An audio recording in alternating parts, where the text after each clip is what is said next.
Well, hello there and welcome back to the Thai Expat Daily Show. I'm your host, Kieran Mack, and delighted you've been able to tune in with us yet again. Now, before we do get into today's show, don't forget to like, subscribe, and share if you get a chance. If you like listening on a podcast player, check out the link in the description. It'll take you to a website where all the available podcast players are that we're on. And finally, if you'd like to support the show, if you get some value out of the show, you can always buy us a coffee in the link down below in the description. So, Songkran is over. We've had a couple of days rest and relaxation, enjoying the festivities. I hope everybody else did, and you had a great time out and about around the country. For those who are not in the country, who may have missed it, yes, Songkran was great. Beautiful weather, and yeah, it's thoroughly an enjoyable time of the year. But we're going to jump into the top 5 stories doing the rounds in Thailand, and the first story is beauty contestant, others charged with abduction, ransom of a Chinese man. A former beauty contestant is among 6 suspects arrested over the abduction and 3.93 million baht ransom of her wealthy former Chinese boyfriend. Police said they will also face charges of robbery and computer crimes. The abduction was allegedly plotted by the former girlfriend and her Thai boyfriend, who had no job and liked gambling. The 6 suspects, 4 men and 2 women, were arrested separately in Bangkok, Prachapkiri Khan and Pathum Thani province on Monday, police said. The arrest followed a complaint filed with Lumpini police on April 15th by a Chinese man, UG age 30, that his friend Wang Nangfeng, 33, had been abducted from a condominium room in Lumpini area of Patuan district. The suspects are Pechalada Sangsakun, 24, her Thai boyfriend, and various other friends that seem to be involved in all this. Mrs. Pechalada, known as Nam Pech, was a Miss Grand Supanburi contestant in 2020 and is the former girlfriend of the Chinese victim. She was placed 5th in the beauty pageant. Police initially charged them with colluding in abduction, physical assault, extortion and illegal detention. Police Colonel Nimnit, chief of Lumpini Police, said on Tuesday that police had now pressed additional charges of colluding in robbery and computer crimes against the suspects. Some suspects have confessed to the charges, he said. Police had impounded the bank accounts of some of the suspects. On Tuesday, one of the suspects, Mr. Natapat, would be taken to the Bangkok South Criminal Court, where police would apply to detain him for a further 12 days, he said. The 5 others were still being questioned, Police Colonel Nimnit said. Further details of the investigation were being withheld while the investigation was extended, he noted. The complainant, Mr. Yu, told police that he had been unable to contact his friend Mr. Wang. His friend later contacted him via video call. He said not to file a police complaint as his abductors would free him after a ransom was paid. However, Mr. Yu said he noticed his friend had bruises on his face and he feared Mr. Wang might be killed. This drove him to file the complaint. Police investigators learned Mr. Wang formerly had a Thai girlfriend, later identified as Miss Pechalada. The relationship had lasted more than a year. He ended it about 3 months ago. The women knew Mr. Wang was wealthy and involved in a so-called grey business and allegedly abducted him for ransom with the help of the other suspects. She believed he would not dare complain to the police as he was wanted on an arrest warrant issued in his home country, China, according to police. She allegedly plotted with her Thai boyfriend, Mr. Supan, to abduct and hold Mr. Wang for ransom. Mr. Supan and 2 other men entered Wang's condominium room using a keycard provided by Miss Pechalada. The abductors had tied Mr. Wang's hands and feet and put him in a large plastic box, which was put in a car and drove to Hua Hin district in Prachapkiri Khan, where they stayed for one night. The men allegedly assaulted Mr. Wang before making a video call to Mr. Yu, demanding he transfer a total of 3.93 million baht to the bank account of Mr. Natapat and other women accomplices, the suspect told Miss Sarita. And that's basically what has been going on. It's been in the news now a couple of days. I saw the box that he was placed in. I mean, it looked no bigger than a plastic box you'd, keep bits and pieces in and around your house. So yeah, he fairly brutal. Now it does show you that people do think that because he was in a so-called grey business that they wouldn't go to the police. And I guess this kind of extortion seems to be becoming very common amongst Chinese at the moment. There's been a number of Chinese abductions, a number of Chinese people killed, and I'm not quite sure exactly what the police here have been doing to combat this. It seems that people are very unsavory people are very easily able to enter Thailand at the moment. There seems to be no background checks. There seems to be absolutely nothing to deter people from coming to this country and committing crimes. And as we have seen and covered news in the past couple of months, Chinese have been at the forefront of all these crimes that have been going on. So I think the police now need to start taking a little more seriously what's going on. I think immigration need to be looking a lot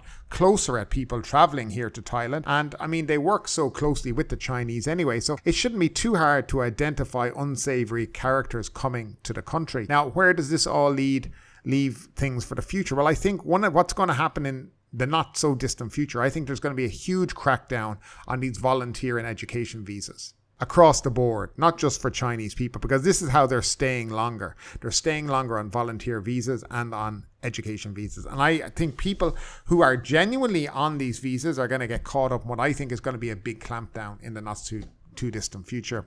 But nevertheless, we'll move on to another story about Songkran and basically about the traffic accidents that have been going on over the last 7 days. So 2,203 accidents, 264 deaths with 2,208 injuries. And that is the headline. There were 2,203 road accidents, causing 264 deaths and 2,208 injuries during the Songkran festival from the 11th to the 17th of April, according to official figures released on Tuesday. Interior Deputy Permanent Secretary said that on Monday, the last of the 7 days for safe driving, there were 183 accidents with 16 deaths and 202 injuries.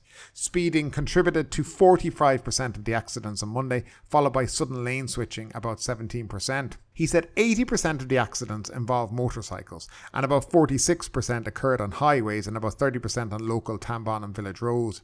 Most, or 83.6% of accidents, occurred on straight roads. The most accident-prone period was between 3 and 4 p.m. each day, with 9.3% of all accidents. Kanchanaburi recorded the highest number of accidents, 11, and highest number of injuries, 13. Now, it does go on to talk about the various other deaths and hotspots around the country, but the bottom line is that the amount of accidents for this safe week, what does a safe week? Surely every day, every week should be a safe week. So let's just quickly rehash and have a quick look at the current figures here in Thailand in relation to accidents. So actually today is the 18th, and as of today, the 18th, on today, 1,702 people were injured with 17 deaths today. Now, the annual data for this year, we've had 245,334 injuries on the road with 4,838 deaths this year. And we're only in the middle of April. It's kind of crazy to think that that's the kind of mayhem on the road. Now, 80% of accidents in Thailand are on motorbikes. So that's why I'm always going on to foreigners here about getting on motorbikes and, and being very, very careful. Especially tourists, seem to have no concept of the danger they're putting themselves in. Actually, I recently saw a TikTok where a girl was on one of these islands somewhere, I think it was Koh Phangan, and she was talking about, I'm going to have to rent a motorbike finally. I see all my friends have been telling me to do it. I haven't ridden a motorbike before, but I should be fine. I mean, this is the nonsense. So you don't have a motorbike license, you've never ridden a motorbike before, and you think this is the place to start doing it in. Absolutely not. But that's just my opinion on it. I mean, obviously people have other opinions. They think, you should let people do whatever they want. But I also say that, yes, okay, let people do what they want, but that's only if they injure themselves. But what happens in most of these accidents is they're injuring other people. So no, we shouldn't let them do what they want, because they cause mayhem and they cause carnage and they kill other people and injure other people in the process. But nevertheless, this doesn't seem to be a big deal for the government here in Thailand. I tell you when it'll become a big deal is when you start seeing warnings from governments, on their various travel websites saying, do not go to Thailand, very dangerous. If you go there, this is a travel advisory against different things in the country. And that's the only time things will change, because they only care about 2 times a year. They care about Songkran and over Christmas. The rest of the time, it's a free-for-all, which is terrible. And these amount of deaths in the last week was them making an effort to stop road accidents. That really kind of says it all to you. But I'd love to know your opinion on it here. How do you find driving here in the country? Compared to your own country, do you find it better or worse? Do you even drive here in the country? And if not, what is your mode of transport when you are out and about? Now we have another story coming out of Bangkok. Bangkok taxi driver condemned for ripping off foreign tourists. I think this is a regular thing, by the way. Thai netizens condemned a Bangkok taxi driver for ripping off 2 foreign tourists. The driver was caught on a viral video charging the tourist 700 baht for about a 7-kilometer trip, which was considered almost 7 times more expensive than the standard fare. On Saturday, April 15th, the Facebook page called Let Me Know If You Want to Be Famous posted a video capturing the moment when 2 foreign women were travelling by taxi in Bangkok. The caption stated, "A page follower found this video and sent it to me. Songkran is the golden time for taxi drivers. The follower told me that he watched a live stream of these 2 foreign tourists while they were travelling in Thailand during the Songkran festival. They took a taxi from a Bangkok hotel to Asitik, the riverfront. It took less than 10 kilometers, but the driver asked for 700 baht fare. This is 10 times more expensive than the standard fare. In this video, the 2 foreign women are seen getting into the yellow-green taxi in front of their Bangkok hotel. After the driver learned that the destination was Asitik, the riverfront, he said, it's 700 baht because of the traffic. The tourists were shocked by the price and urged the driver to turn the meter on, but the driver refused, he said. No, it's traffic, 700 baht. The video cut off during the negotiation. The Facebook page included the taxi's registration plate in the caption as well. It's Bangkok registered 13583. The follower added a lot of foreigners were watching the live stream and this action completely damaged the country's image. It's not a new thing that taxi drivers are charging like that in Bangkok. In fact, this is probably the tip of the iceberg. Now, anytime I have gone to Bangkok, it's basically a fight many times to find someone who will actually turn the meter on. Now, if you arrive at the airport, they will turn the meter on. That's a kind of a guarantee, right? I've never had an issue with that. Always happens. I think they're a lot more well behaved there. Probably also because they're being scrutinized a lot more when they're at the airport. But if you're in downtown Bangkok, any of the areas, and you hail a taxi and it pulled over, I mean, the first thing you nearly ask them is, are you going to turn your meter on? Most of them that I've had the experience of always say, no. And then when you say, no, your meter, they just drive off. And this goes on an awful lot. They're looking for tourists where they can feel they can rip them off with higher fares because, that's what they do there. Taxi drivers, a lot of them are very dishonest in that kind of way. And I really think that the only way to stop it is when it happens to you is to snap a picture of the number plate and they have a hotline where you can text in and tell them what happened. And I think that's the only way that'll put it end. When everybody starts doing it and these guys start getting fined and suspended, it's the only way it'll actually stop. The bottom line is there's a meter there for a reason. The fares are reasonable. It's done so everything is fair for the traveller, for the driver, everybody, there's a service provided. The taxi driver is making a living out of it, etc., etc. A lot of taxi drivers that I've seemed to think what they want is they want one fare so that they can go, that's me done for the day. I've made 700 baht. I'm off home.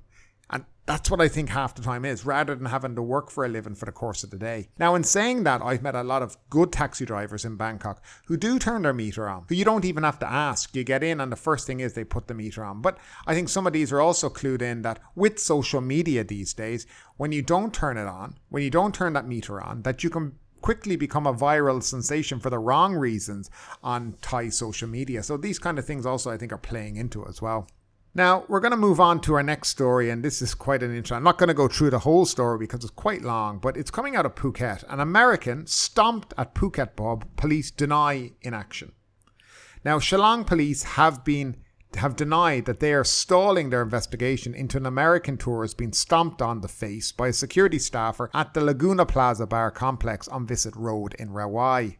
The response came not in an official signed statement, but in an unsigned post on the Phuket Provincial Police official Facebook page yesterday. Now, according to the post, the response was issued after a national news channel, Thairat TV, broadcast a report on Sunday in which the American tourist Bryce Allen Terzian, 33, went public to explain the incident and confirmed that after 7 days, Shillong police, he had not received any reports of progress in the case.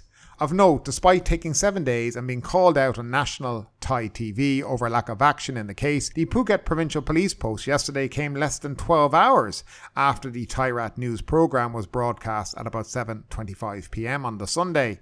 Mr. Terzian reported the incident to Shillong Police on April 9th, police admitted yesterday. Now, according to the post, Mr. Terzian said that the incident occurred at the Laguna Bar in Rawai at about 4 a.m. in the morning. Now, remember that time, 4 a.m. However, the Laguna Bar shut down and reopened with a grand reopening red party in August last year. The nightclub is now named Club Zoo, though police have not yet to use the name during the identification of the location. According to police, there was an argument with the DJ and there was an altercation resulting in Mr. Terzian being dragged away by security staff. Now, after that, one security guard, later named by police as Prasert Matsatun, attacked Mr. Terzian until he was injured, therefore leading to the complaint for investigators at Shillong Police Station to track down the perpetrators to prosecute the law, the post said. Now, during the assault, the nightclub security staffer stomped on Mr. Terzian's face, breaking his nose, police explained. According to the post by the Phuket Provincial Police yesterday, Shillong Police, after a week, were still waiting for a medical report to confirm the extent of the injuries to Mr. Terzian. According to the post, Shillong Police cannot proceed further with their investigations until they have received the medical report confirming the injuries suffered by Mr. Terzian. Furthermore, Shillong police officers claim they are unable to even request CCTV footage of the incident until they receive the medical report, despite CCTV videos of the incident already spreading online. We are in the process of accelerating following up on physical examination results in order to issue a summons or request approval for the issuance of an arrest warrant for the accused in order to prosecute according to the law, including collecting evidence such as closed-circuit television cameras inside the store to prove whether there were other illegal acts or not, the post read according to the Phuket Provincial Police. Of note, the report by police, which publicly revealed Mr. Terzian's passport number, in addition to not correctly publicising the venue where the stomping took place, did not name any of the suspects the police were allegedly investigating. Also of note, Shillong Police, and consequently Phuket Provincial Police, expressed no interest in investigating why the Laguna Bar was still open at 4 a.m. With details of the incident and the role Shillong Police have played so far in the investigation, police late yesterday announced that they had magically now had a medical report in hand, and apparently he did not break his nose. He suffered no injuries, according to what he claimed, and then he claimed that he was drunk.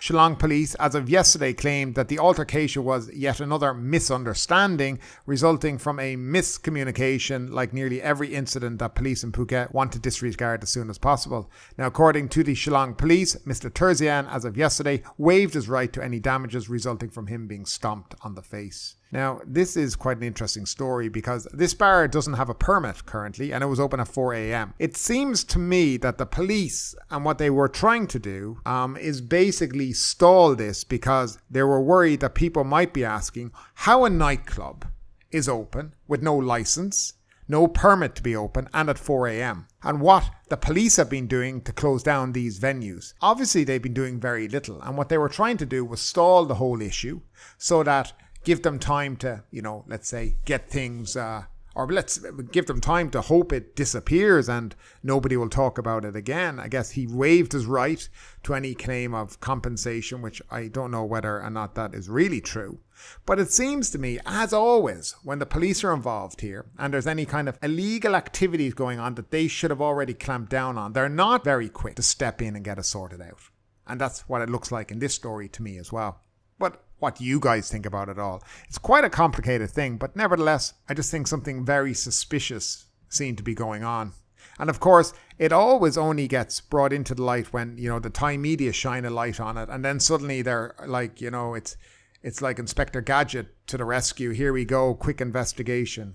Anyway, nevertheless, final story of today. Phuket officials assure smog is clearing. Now, for anyone who's staying in Phuket or Phang Nga at the moment, you'll notice there's a weird kind of mist hanging over us. You can't quite see the sun too clearly. Well, that's because there's smog sitting all over Phuket and Phang Nga at the moment. And I saw the current readings on IQ Air for Phuket and Phang Nga was about 156, 160, which is unhealthy for human breathing, just to let you know.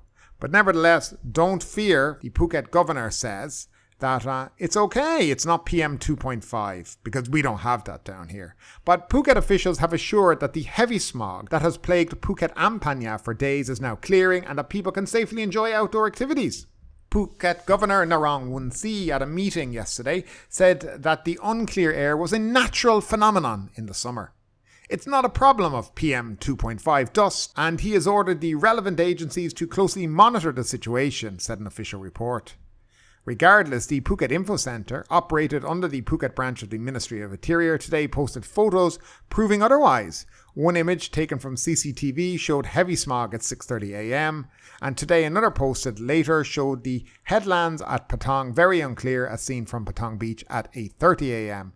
Governor Narong yesterday recognised the poor air quality had raised concerns among many people, especially regarding PM 2.5 dust. But from checking the data with the Southern Meteorological Centre on the west coast, it is known that the weather in Phuket is still in good condition, he said. It's not a problem of PM 2.5 dust at all, but a natural phenomenon in the summer which is about to change into the rainy season, he added, said the official report. Therefore, I do not want people to worry. People can still engage in various outdoor activities due to the condition of the area of Phuket, which will have wind blowing all the time. In addition, Phuket is a tourist city and a residential area, not agricultural area, so there isn't much burning and no hotspots of concern have been found on the island, and I have instructed relevant agencies to closely monitor the situation, the governor said. It is expected that such characteristics and part of this may be due to climate change, he noted. Despite his assurances, Governor Narong yesterday himself still urged people with health issues to remain vigilant for ill effects of their health brought on by the smog. The health of people at risk, such as children, the elderly, pregnant women and patients with congenital diseases in the group of respiratory diseases and cardiovascular diseases should be monitored. If there are initial symptoms such as coughing, difficulty breathing, eye irritation, the duration of outdoor activities should be reduced for health care during this period. Now, I don't know what he's smoking, but I trust IQ Air website. I trust the other ones that I've looked at. And if they tell you that the air in Phuket is unhealthy, I'm going to believe them. Because this guy, his only job is to make sure that the bucks keep rolling into Phuket and Phuket doesn't have any negative publicity. I mean, it's climate change now. This is the new trend. Of course, they use this in the West a lot. I've noted that here in Thailand that a lot of Thais are using phrases that you find in the West, but not really understanding or able to explain why this smog that's floating around in the air is from climate change and not from burning or other issues that may be affecting Thailand. Nevertheless, it was rather uncomfortable the last couple of days. I think a lot of people that I spoke to were not happy with it, and they certainly were not happy with the response of the governor. But nevertheless, hopefully it will lift in the next couple of days. But yeah, it has not been great. And as I said, the IQ Air score that it gave Phuket was actually was the same as Bangkok. So there you go. And Bangkok is a city full of all kinds of different things, you know, between the buses and the diesel buses and the different things there and actual PM 2.5. I think the governor should kind of wake up and just talk honestly with the people rather than try to fill them with a bunch of nonsense in the hope they might buy it up. But nevertheless, that is it for today. Once again, guys, thanks for tuning in as always, and we'll talk to you in the next couple of days.